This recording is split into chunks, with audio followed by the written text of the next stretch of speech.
হে everyone, আজকে share করব whip ক্রিমের পারফেক্ট একটা রেসিপি। এ টু জেড দেখুন, আশা করি খুব সহজেই বাসায় বানিয়ে নিতে পারবেন।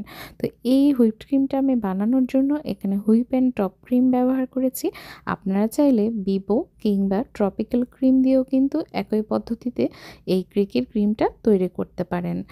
প্রথমে যেটা করবেন, কেক তৈরিতে ক্রিমটাকে 5 থেকে 6 ঘন্টা আগে নরমালে মানে বাহিরে রেখে দিতে হবে। ফ্রিজ থেকে নামিয়ে একদম লিকুইড হওয়া পর্যন্ত অপেক্ষা করতে হবে।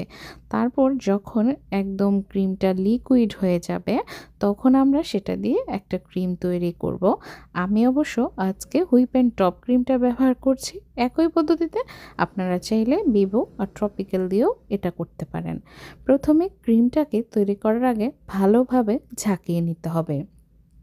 এটাতে আইসিং সুগার আর ভ্যানিলা ফ্লেভার অ্যাড করা আছে।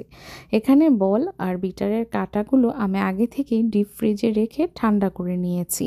যদিও এখানে সমস্যা হয় না, যেহেতু এটা শীত প্রধান দেশ। তো আমার যতটুকু ক্রিম দরকার ততটুকু আমি বোলটাতে ঢেলে নিয়েছি। প্রথম 10 মিনিট আমি এটাকে লো স্পিডে বিট করব। প্রথম 10 মিনিট আমি লো স্পিডে বিট করব। আর বিটের মাঝে মাঝে সময় কিন্তু একটু গ্যাপ দিতে হবে, তাতে হলে না যে কোনো মেশিন আপনার ভালো থাকে।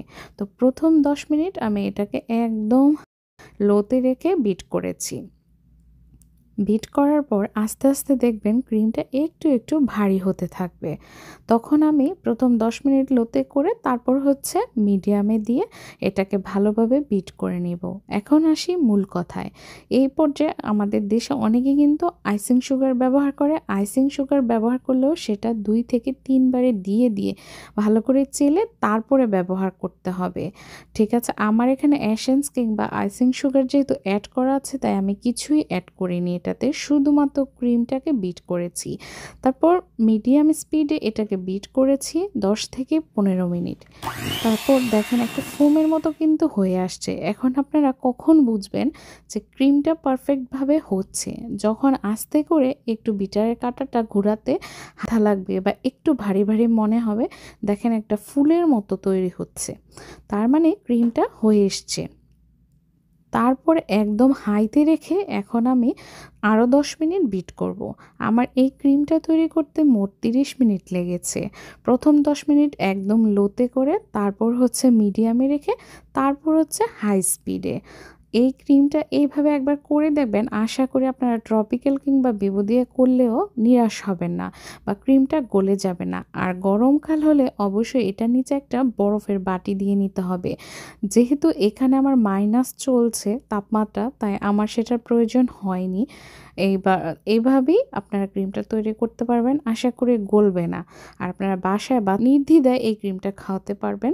এটাতে আর কোনো কিছু ব্যবহার করা হয়নি। দেখেন ক্রিমটা কিন্তু বাটি থেকে পড়ছে না।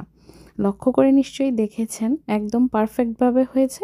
এবার ফ্রিজে 10 মিনিট নর্মাল ফ্রিজে রেখে আপনারা এটা দিয়ে মনের ইচ্ছা মতো ডিজাইন করতে পারবেন। এটা কিন্তু একদম গলে যাবে না, আপনারা নিশ্চয়ই দেখে বুঝতে পারছেন।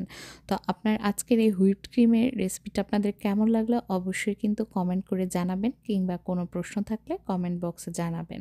সবাই ভালো থাকবেন, সবাইকে ধন্যবাদ।